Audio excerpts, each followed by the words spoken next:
നമസ്തേ.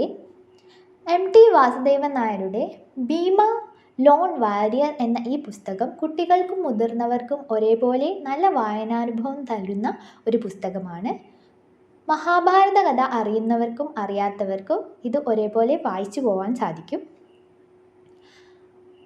പഞ്ചപാണ്ഡവരിൽ ഒരാളായ ഭീമൻ്റെ ദൃഷ്ടിയിലാണ് ഈ ഒരു പുസ്തകം രചിച്ചിരിക്കുന്നത്.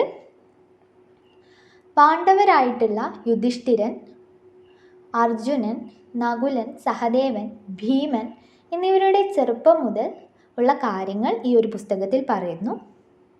ധൃതരാഷ്ട്രർ, ഗാന്ധാരി, പാണ്ഡവരുടെ മാതാവായ കുന്തി ദേവി, കർണൻ, കൃഷ്ണൻ, ശകുനി, കൃപാചാര്യർ, ദ്രോണാചാര്യർ, ഭീഷ്മാചാര്യർ തുടങ്ങിയ അനേകം കഥാപാത്രങ്ങൾ ഈ ഒരു നോവലിൽ വരുന്നുണ്ട്. പാഞ്ചാലിയെ എങ്ങനെ പാണ്ഡവർ വിവാഹം കഴിച്ചു എന്നതും ഭീമൻ്റെ മറ്റു വധുക്കളായിട്ടുള്ള ബാലന്ധര, ഹിഡിംബി തുടങ്ങിയവരെ പറ്റിയും അർജുനൻ്റെ മറ്റു വിവാഹങ്ങളെപ്പറ്റിയും ഈ ഒരു പുസ്തകത്തിൽ പരാമർശിക്കുന്നുണ്ട്. ചൂതുകളി മൂലമുണ്ടായ അനിഷ്ട കാര്യങ്ങളെ പറ്റിയും ഇതിൽ പറയുന്നു.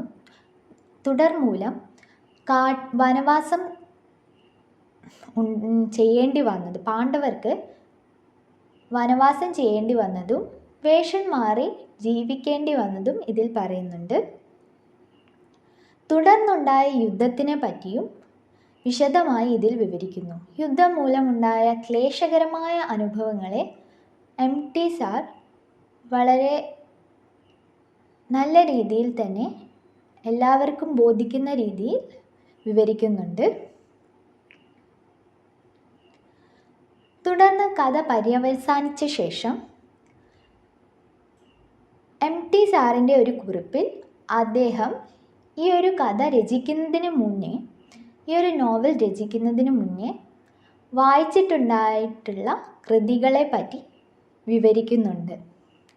വ്യാസൻ്റെ കൃതികളും മറ്റ് കൃതികളും അദ്ദേഹം ഇതിനായി ഉപയോഗിച്ചിട്ടുണ്ടായിരുന്നു.